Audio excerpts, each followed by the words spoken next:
You may be wondering how this guy get into the situation and why he's riding this horse backward. Yeah! Let us go back before all of this happened. Flashback. There is a man named Jonathan. He found himself in the dark plains surrounded with a thick, dark mist. He grabbed a horse leash attempting to get away from that place when he noticed a knight riding it, but it's unable to move its body, maybe injured during the last battle. Don't do this, boy. We all have a duty. The knight heavily damaged and injured, but still tried to speak to the man. We must carry the word to the capital. The heir must know. The prince, Jarvan. What is happening here? The garrison cannot hold them off. Jonathan heard the sounds of the battle behind. The beings behind the myth must have headed to their village, Havenfall. Jonathan ignored the knight's request. He don't give a fuck. He don't care what will happen, and he just wants to escape. He released the knight's hands out of the horse, as she rolled out of the saddle and hit the ground. Protector, forgive me. Jonathan looked the roads, and where he must go.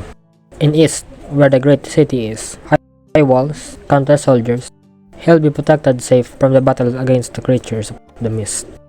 And then the south, his home village Havenfall.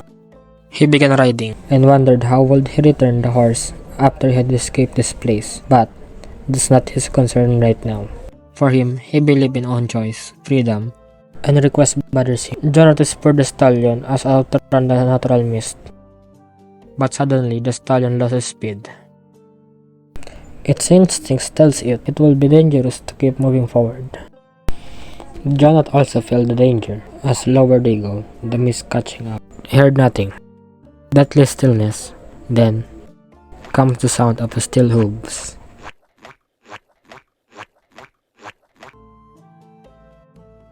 There's something near him. He thought, it's the Knights of Demacia come to rescue. But they are not. Nor their light and shining armors. Black armored bannerman carrying a steel pennant, and a hornblower with its mouth locked into its trumpet. The mist shout, Hecarim! It's the name of death itself. The monster is gigantic, a storage man taller than any soldier. Maybe he builds Terrax gauge. Its eyes are burning like Ghost Rider. Hecarim saw Jonathan and stares and smiled at him. Jonathan panicked and kicked his horse, startling his stallion. The horse left the motherfucker behind and flee. Oh hell no! Wake the fuck up, samurai. We got a city to burn. Jonathan looked back slowly. He noticed its lower half, but he surprised that the horse and the rider's body are fused together like a centaur. What is he? Had he come as a punishment for Jonathan's crime? We'll learn until we're right back after a few commercials. Oh what? We have no ads? God damn it. The monster laughed as it slowly raised its weapon, striking down on Jonathan. Jonathan panicked, but the blow never came. He just scratching his upper back. That's the spot. And he called one of his soldiers. What? Also a half horse? Maybe they're cousins. But all Hecarim's bodies are horses. You know, the saying. Horses with the same feather ride together, am I right? Hecarim grabbed his body, and oh my god! He ripped the guy out of the horse. Hey yo, what the fuck? The audacity! And where the body had been, there was now head of a weighted armored stallion. Hecarim turned to Jonathan, and he started monologuing. I claim this land in the name of King Viego. Let my loyal knights witness. Hecarim, Grand Master of the Iron Order. Honor his foes with fair fight. So soldier, ride up. Jonathan no choice but to ride the offered saddle. Under this video, I will give this man a brand new horse. But in exchange, I'll murder his whole village, along as his family. But don't worry, I'll have a challenge for him. If you aren't my legion, I'll let you go, and some of your people. But before that, subscribe, share, and leave a like and a comment. Jonathan looked around the skeletal faces around him with frozen smiles in their face. He thinks that just let the soldiers deal with these monsters. Jonathan rode toward the south alongside with Hecarim's army. As he heard, cave waste. As the Legion ran even faster, the monsters ran toward the black mist. His heartbeat quickened as he saw the knight he had left to die, now ghostly form, trapped in the mist. She points toward the man. You have no honor. You are no true Demacian. Please, no! As Jonathan screamed, he speeds up to get away from this horror. The knight's severed fist was gripping the reins. Flee, coward! Jonathan ripped the knight's hands and threw it away, but it hit Hecarim. I did not think you had the balls to challenge me to a duel. Hecarim raised his weapon, but a strike didn't occur, and Jonathan engulfed in darkness once more. Hecarim and his soldiers disappeared. The sounds of battle stopped. It turned peaceful in a moment as he slowly rode toward his town. Jonathan hopefully wished Commander and his soldiers are here to fight off the monsters, but that hope faded when he saw what had happened in that place. As he goes towards the settlement, he witnessed what the Black Mists are truly capable of. He thinks that it's just his Kinoseka, but it's the real deal, yo. In the streets, there are spirits of newly murdered townfolks floating above their own corpses, cowering in fear, waiting, reliving the moment they are killed. A knight with spear is still impaled to its shield. More dead ghosts hurrying toward Jonathan. He ran quickly as he escaped toward the bay. He witnessed the riders running in top of the water, looking for survivors to butcher, as the sailors' agonizing screams be heard.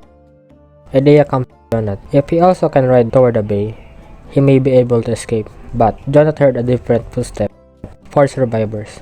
2 are brown-haired youth, holding a short blade, protecting an old woman, dressed in illuminator. Jonathan recognized the man. It was a blacksmith, Adamar. He is holding a heavy blade and a shield.